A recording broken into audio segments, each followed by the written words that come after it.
Boom. Episode 39. You're all I ever wanted. You're all I ever needed. Yeah.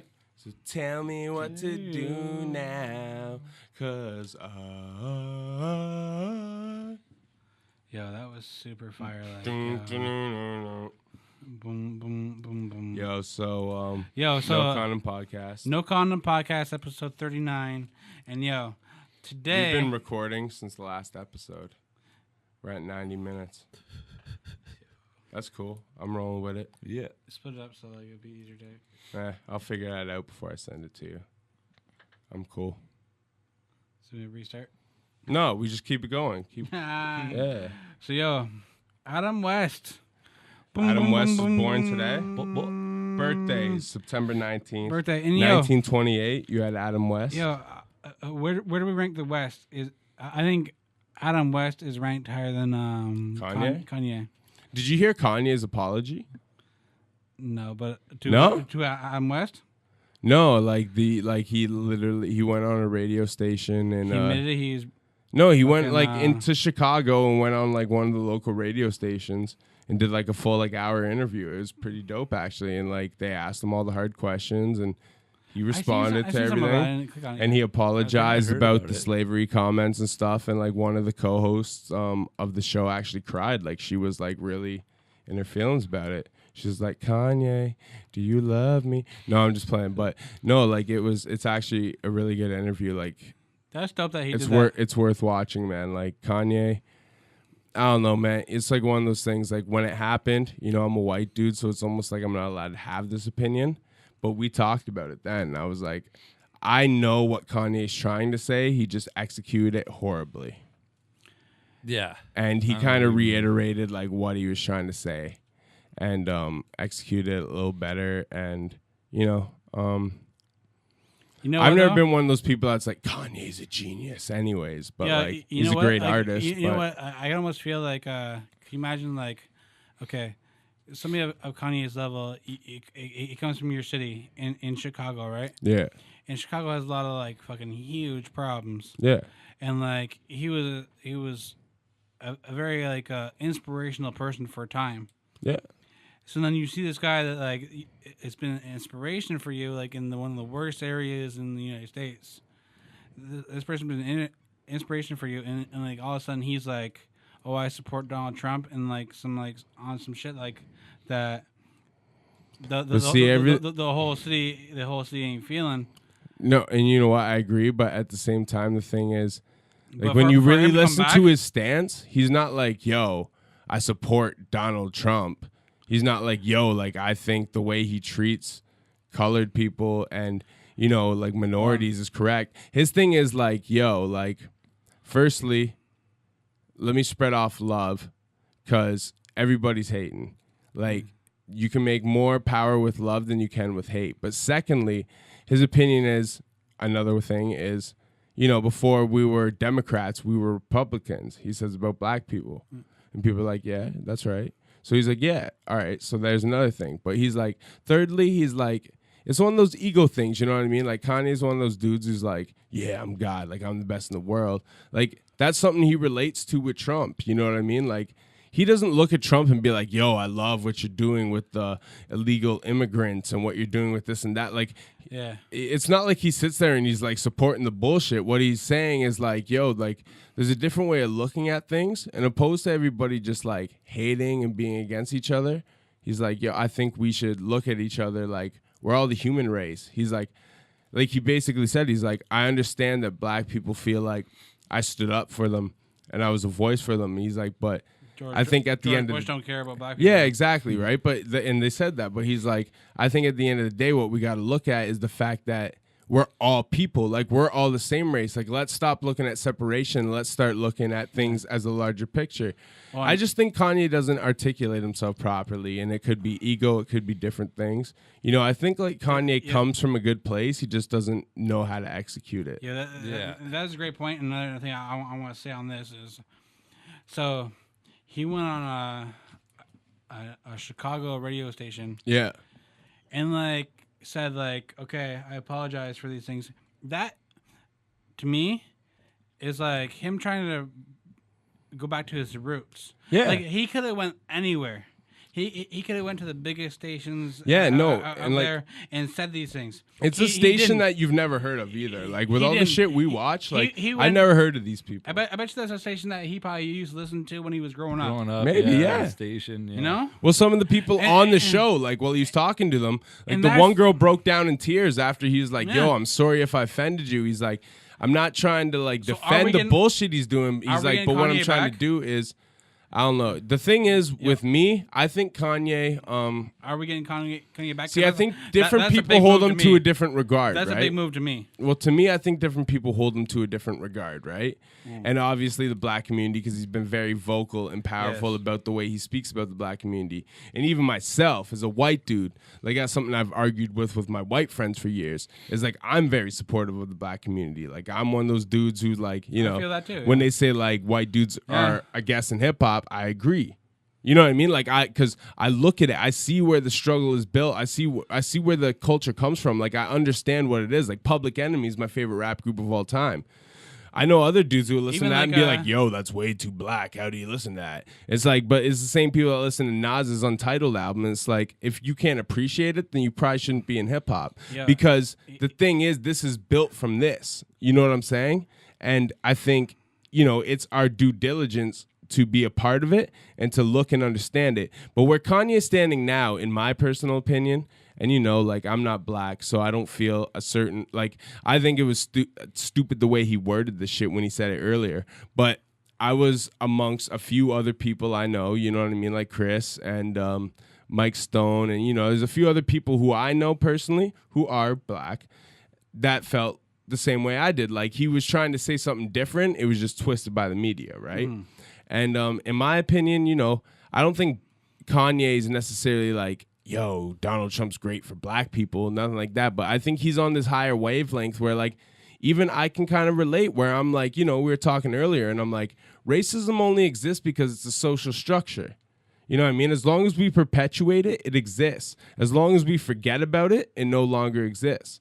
Like, as long as you compare yourself to other people because of their color, their skin, or their ethnicity, racism exists. But once you put that behind you and you're like, yo, we're all people, it no longer exists. Like, racism is one of those separations, those boxes, those genres that society tries to put you in to pin you up against one another. And I think it's the same thing with the LGBT community, and no disrespect to them, but I think, you know, like, especially when I heard they were trying to cut the buyout, and I'm like the B, right? Like there was an uprise a little while ago, a few months ago, like, yo, we're cutting out the B. And I'm like, to me personally, and I know I'll probably catch flack for this, but the B is what everyone is.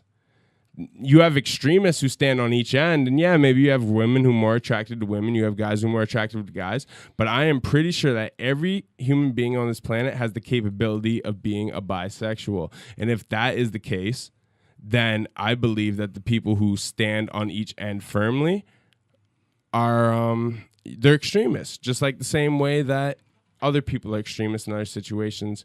And I won't use examples I had because it just sounds bad. But either way, I think that's kind of what's going on with Kanye, is that, you know, because of the way that the African American community has been treated by white America and North America for so long, when you have a voice of power, a voice of reason, you rely on it, you depend on it, you know what I mean? You like, you don't invest yourself in it for no reason. And then when they turn around and do some sideways shit like that, you're like, yo, what the fuck?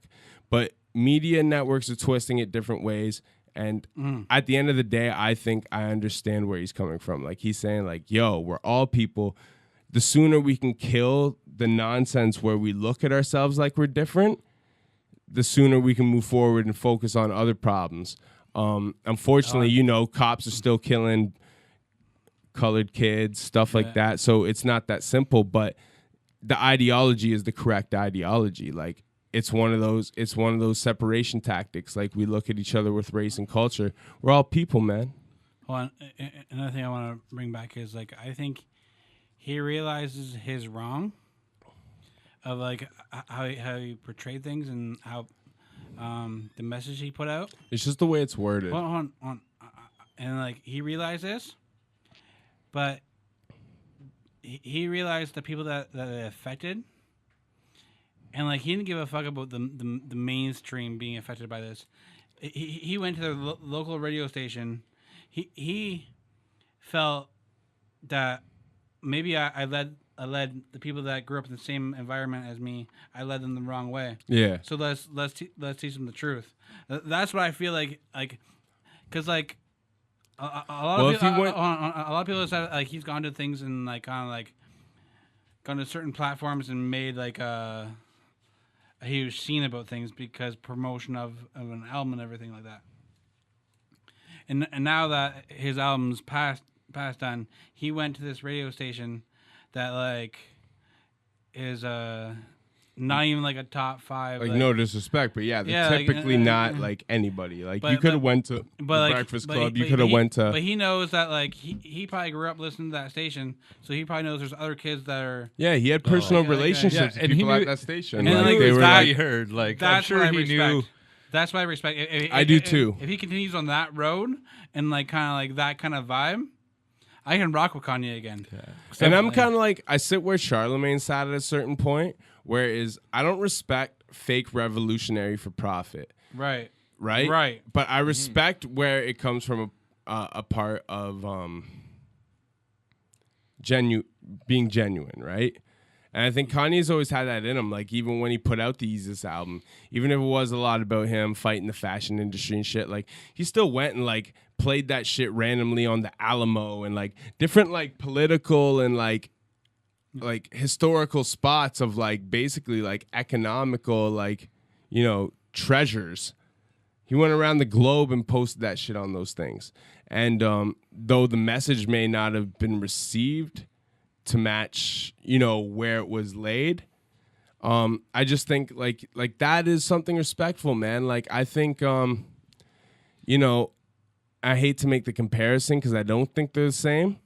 Because I think the one I'm gonna mention was more in that mind state, but like it's like almost like some Tupac shit. You know what I mean? Like I think Tupac was more of a revolutionary by all means. Way more. 100%. But I just think, you know, like he has done things throughout his career, like the George Bush doesn't care about black people, like so where like when he does something like this, you know, everyone wants to look at Kanye like he's crazy because he jumps on stage, does this and does that. But like for somebody who stood up for certain causes so strong and so hard, like do you think he's just rejected these thoughts? Personally, I don't. I think he's just on a different wavelength of thinking. And I think it's worth giving him the time of day to share his opinion on what that wavelength is. Because me personally, I'm on that kind of wavelength where I'm like, everything's energy, yo. Like, we can subscribe to all this other shit and hate each other and separate. And I know I'm not black, so it's hard for me to say that, but it's one of those things where I'm just, like, I understand, like, we have to overcome certain separations before we can fight on bigger oppressions. Yeah, you know what's dope? Like, you brought up Tupac. I want to bring up this. It relates to the whole situation. Okay, a song like How Do You Want It? Yeah. You know that song, right? Misogynistic as shit. Okay, you listen to the first verse. It's what radio wanted at the time. Until you back out. It's what radio wanted at the time.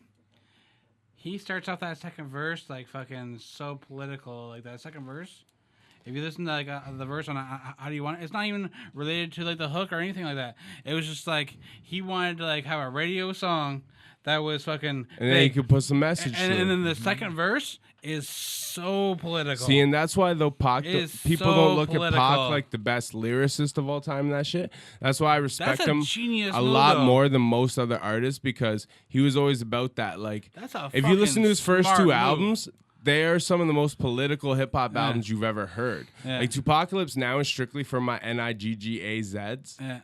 Those albums are so political. Like they took the Notebook after Chuck D, Public Enemy, and ran with it. Like with that song, he figured out the formula of like what. Well, that's what he did. He did Thug Life, right? How this song would be like fucking. Even the dudes, pushed on a thing. Like Mo Preem, you know what I mean? People say like when Pac even started Thug Life and got it tattooed on his stomach, it wasn't about being a thug. It was about politicizing the streets. You got to get the streets on your side so you can get them with you. Like he did 2 albums being political and the streets weren't really fucking with him. And he's like, all right, how do I get the streets riding with me? I gotta be street. I gotta be a thug. And when the people are rolling with a thug, like his whole ideology, it was like, you know, like we can sit here and kill each other, but you know, it takes a real man to start a revolution. Yeah. And that was his whole ideology. Like he said very similar things to that in different interviews. You know what I mean? And Pac, he grew up in that Black Panther household. Like he is a product of revolution and standing up for what's right.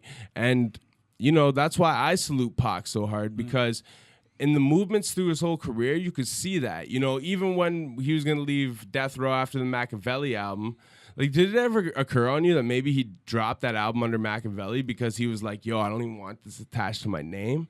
Like, I got to put out certain product for Death Row. But once I put out this One Nation, that, you know. Yeah, that was, the One Nation thing. That was a fucking. That's one thing no one talks about. Nobody talks about, like, so he was going to have a bunch of East Coast MCs on it and West Coast MCs and unite them. Because Tupac rep both sides, and that's what's amazing about Pac that most other artists never had. Is Pac grew up in Baltimore. He was in New York for his early career. Greg Nice, Greg Nice talks about it. Buckshot talks about it. Smith and Wesson. Buckshot even talks about time like he fucking really protected him from Suge when Suge was saying something about Buckshot, and like Tupac was like, no, that's my boy. Yeah, it's my dude. Like Tupac, man, he was. I know people want to like put him in that box. He's looked at like, oh, Tupac, like is that like cliche thing, right? But Tupac, legit, one of the best ever. One of the best rappers of all time. Yeah, there's a reason why he's at that spot. And it's not because he was the illest lyricist. You know what I mean? And I'm a lyricist person. He is like the most influential. To me, it's just the passion. Like there's nobody else in hip hop. When he spoke about social awareness, there was a passion in there that there wasn't in some of those other songs. You know what I mean? Like when you listen to songs like Brenda's Got a Baby, you listen to songs like fucking like even just Soulja Story, Trapped. Yeah. You know, they got me trapped. Like the way he says it on the second hook. Like I wonder why they call you bitch. Even that, like that's like his like conscious side when he had to like try to not be conscious. You know what I mean? But like everything before that, like, and people like think about the East Coast, West Coast beef. Like, look at Tupac on Old School. That whole Old School song is about and Brooklyn and that. Like, it's all about like the early hip hop. Like, it's like yo, like you had to be like you had to be there to see that. Like Tupac embodied hip hop culture, and he embodied what it meant full circle. And I think that's the difference between artists like Pac and these dudes we look at like lyrical, because no disrespect to dudes like Eminem and no disrespect to your Jay-Z's and your Nas's even, because Nas still gets conscious and political, but like no disrespect to any of these dudes, but like Tupac Nas probably the closest was one. more about that than he was about being a lyricist. You know what I mean? And I think most other artists who are considered as great are more focused on being a poet. Like I'm guilty of it. I'd rather be a poet, you know, and get my message across than like be simple and try to get a message across. See, like, if you look at some of my old songs, and, like, they fucking put me in a depressing mode, but, like, really, I was depressed when I wrote some of these songs, but, like, I was such a huge fan of Tupac that, like, I felt like I need to put myself out there. And like that. Even the songs by Pac that like were just on soundtracks or like never got released, like They Never Take Me Alive, I'm getting high with my 4-5 cocked, only suckers time to die. Even as a youngster, causing ruckus on the back of the bus. I was a fool all through high school, kicking up dust, and now they label me a troublemaker. What, like I can listen to that any day of the week when I come home from work and just blast down full volume and be like, yo, I'm in it. And like out on bail. As far as the like, lyricist fucking list, like he doesn't get put on there. He doesn't get put on the top lyricist, but you know what? When he really shined, his lyricism beat some of the best. Yeah. And like, okay, so it's just he didn't always do it. He rhymed enemies with Hennessy 100 times, and he rhymed. Who had more passion? Who had more passion in hip hop than Tupac? That's a good question. Hard to say. I think that's what makes him so great. Is the passion. I don't think anybody had more passion than Tupac. Like how many people are gonna have such you know what? music when they die? Would probably be right? DMX. And you know what? DMX No, you know why? I say the closest thing, and this would be controversial, but I say Eminem. Eminem had a lot of passion, and I think a lot of people overlook sometimes, like in his career, his skill set for the passion. Like he could be sarcastic with passion, and he could be emotional with passion. And I think a lot of times, like, because to be honest with you, do you think Emma had more passion than DMX? Certain points of careers. Yeah, I was gonna say I almost think so in a way. Like I think, so? In a way, he's more dedicated. I don't know if passion's really the word, but like DMX had that passion, but it was limited. You know what I mean? I don't think Emma had But more see, passion you almost than DMX. respect DMX for like street shit too, though, because you know he was about that. Like he was really like he didn't give a fuck about like what anybody thought. He was just like he was him. But do you know what's crazy? So did Eminem, and he was a scrawny little white boy that couldn't defend himself with the shit. You saying Eminem didn't care about what other people think? I think he does now. Look at him now. He does now, but in those days, no. DMX never gave a fuck about what anybody think. Well, you know, but that was. Yeah, but look where that's got him to. I was just gonna say that. Yeah. And no disrespect to X, but yeah, exactly. Look where that gets you. Like when people are too scared to approach you and tell you about something, like you kind of you might end up a crackhead. Like he almost didn't care, and not, like you know what I mean. He almost didn't care. Like to me, DMX, DMX to me is the saddest story in hip hop. Like remember when we went to Rock the Bells in Jersey? Yeah, and like it was sad seeing him. Yeah, like Lipinski was pumped, and aside from that, me and Ian walked away after, and we're like, "Yo, like that was one of the most disappointing moments as a fan of hip hop we've ever been through." Like DMX was on stage, literally just wigging out. Like you could tell he was either high on crack or withdrawing, or like he just all over, like not rapping. Fucking, he smacked his head off the speaker. Remember when I called that? He hopped off the stage onto the speaker, and I'm like, yo, I bet you he'll whack his head on that speaker. Within fucking 30 seconds, he whacks his head off the fucking speaker above him. Yeah. And he's just like fucking trying to play it off. I mean, he did, but like we seen it because we called it, and I'm I don't know, just like yo, like that right there, and that was 2013, and then since then he's got nothing but worse, which is the saddest part. Like right there was one of those moments. It's like, you know when you see Master Ace lose that battle, who did he lose the battle to? Who was that dude who like made one song? No, it wasn't Mr. Fab. It was that guy who made like one song. Juice? Was it Juice? No, because that's the dude Eminem lost to. Who's the dude? Fucking Master Ace lost to. He rolled up and had written verses, and this guy just smoked him. Boogeyman. Yes, the Boogeyman. When I was a kid, scary. Tooth Fairy. Yeah, Boogeyman. If you ever watch that Master Ace battle with Boogeyman, you look at Master Ace as like one of the best MCs of all time. You see him in this battle, and you're like, wow, like it hurts your soul. It's like when you seen Cannabis against Disaster. It's one of those things that just like as a hip hop fan, it hurts your soul. And that's exactly like what DMX, even in 2013, when we seen him live, like it hurt us. We were like, whoa. Yeah, I want to bring it back to Tupac. Think about, okay, he was 25.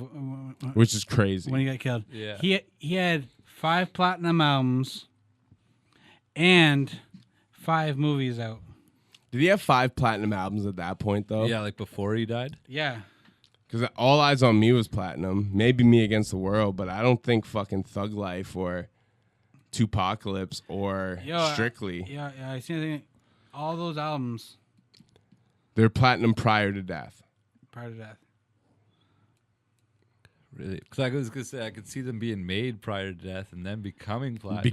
Platinum after, but then like having all the movies as well.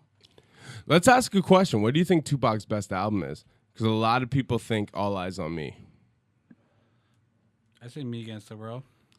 That's a good album. My personal opinion is Tupacalypse Now.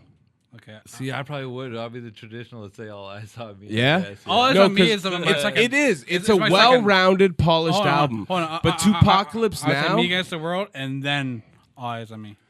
To me, the thing is, Me Against the World's a great album too. But to me, Tupacalypse Now, though it doesn't have the catchiest songs and the best beats, do you know what it is? It's a solid block of raw politicism. Like it is No Condom Podcast before the No It's Condom like podcast. it's basically the closest thing you get to Public Enemies and Fear of a Black Planet. Or no, sorry, not Fear of a Black Planet. What's the one before it? takes Takes a nation of millions to hold us back. It's like the closest thing you get to that. Like songs like Violent, songs like Soldier Story, even if my homie calls us dope, but then Brenda's Got a Baby is hands down, and I don't even know if any real hip hop head could disagree, top 10 best hip hop songs of all time. I know non-hip hop heads Brenda's that like Got a that Baby? song. Yeah. I have people That that don't song, listen to rap man. that listen to that song. What can you do with Brenda's Got a Baby? Like that is so powerful. And Keep then your head up. Keep your head up too. but that was on Strictly. Yeah, that was Strictly. But Strictly, which is dope too. Yeah. You know, because I like Soldier's Revenge with the fucking Big Payback sample by James Brown, and my message to the censorship committee: who's the biggest gang is in the city? Yeah. Critics of the don't look so shook, confused. Take a big. Oh yeah, like that's just crazy. But like, just the like the first album is a mix of Public Enemy and NWA with Fuck the Police. Like that is those two mentalities, but it's coming from a dude who grew up in the Black Panther yeah. um I almost feel community. like I almost say like Me Against the World because like I think like when I look at albums, it's well rounded. It's good. When I look at albums, like It's really good. I need to like Old School is one of Pac's best songs. if I'm gonna Yeah, that song is a good if I'm song. on my fucking like I'm like I don't know what the fuck's going on in my life and shit like that. Like there's Me Against the World and there's Scarface The Fix. The Fix is so fire. Those two albums to me like will help me put my life back in perspective. See, you know what, man? I'll listen to those two and I'll be like, okay, like fucking. You know. See, like I got like levels to it, right? Like I got levels where I respect hip hop as hip hop, and I'm like, yo, and it just like gets me. But then I got levels where I respect hip hop where it personally connects, and I'm like, yo, this like saved my life. And as cliche as it is, man, like Eminem's one of those dudes who saved my life. Like Scarface saved my life. Like yeah, see, like I listen to Fix and I love it. I think it's in the top 20 grade. Like I love that album. Yeah. But I can't say that album ever saved my life. Like I listened to that. Me did. Yeah, which is crazy to me, it but did, that's like, cool. yeah, But like that, like I listened to in different points of my life and chapters. Like there's Eminem songs like Rock Bottom and If I Had, like those songs different. Rock Bottom is like Those two songs literally stopped me from killing myself at points in my early childhood. You know what I mean? Like there's shit like that where like, and that's why I regard certain artists, I think, at a certain level, even when they don't deliver. Like Eminem, I always give him respect, but I'm like, yeah, you fell off. Yeah, you're saying that like I don't know. I never really want to get this deep on the podcast, but like you said like that album kind of like helped save your life, and like one thing like I've thought of over time is like I've thought about ending it all at some point, but I had a friend that I grew up with, Jesse Shaw. He ended his own life, and like me and him were best friends. Yeah. Me and him were best friends like when we were growing up. When I moved to Brantford, he was the first guy that I met because his mom was friends with my mom. It's big when someone around you So takes then, like, their life. but then, like, I seen like the I don't want to say this to anybody that's think about this shit. Like, I seen the effects that it had on me, it had on his mom, it had on all our friends around us. A lot of people. And I seen the effects, and like that's like one reason why when I was in my deepest depression, I didn't take my life. See, Because I seen the effects I did. The people around you. the thing is, I ain't even had that around me. Yeah, so like, but one of like my best you know, friends, my like, song yo, "Castles in the Sand." Like one of the, That's all about my uncle Yeah. committing suicide. Like It's that same thing. Back when I first started getting into hip hop, I was all into like West Coast shit. Yeah. I was into like Snoop. I was into Tupac. I was into Dre. He was the guy that got me into this. Like this, probably like he probably loved being here right now. Because he was like, oh, you listen to all the, you need to listen to Nas. You need to listen to Biggie. Yeah. You need to listen to Gangstar. The East Coast. Like back in the day, like you know how it was like you burn CDs. Yeah. He would go on he'd go on these sites and like burn me a Gangstar mix. That's L. He would like listen to this. Those are the illest homies back in the day. He'd burn me a Nas mix. Like So like that's like anybody that's thinking about that shit. Like think about how it affects the people around you. Cause like, but yeah, it still affects me to this day. Like I still think about like, this is like fucking one of my best friends ever, that put me onto a lot of shit. So like, that being said, like, I agree, man. Like it's crazy. Like to me, I went through so many depressing spouts when I was a kid. for different reasons, you know, and I wanted to end it. And it didn't take until I was in my 20s, and my uncle, who I loved, Kim, who Castles in the Sand is about, he took it, and I was like, whoa. Either way, No Condom Podcast, we out. It cut you off. That's cool. Do you record the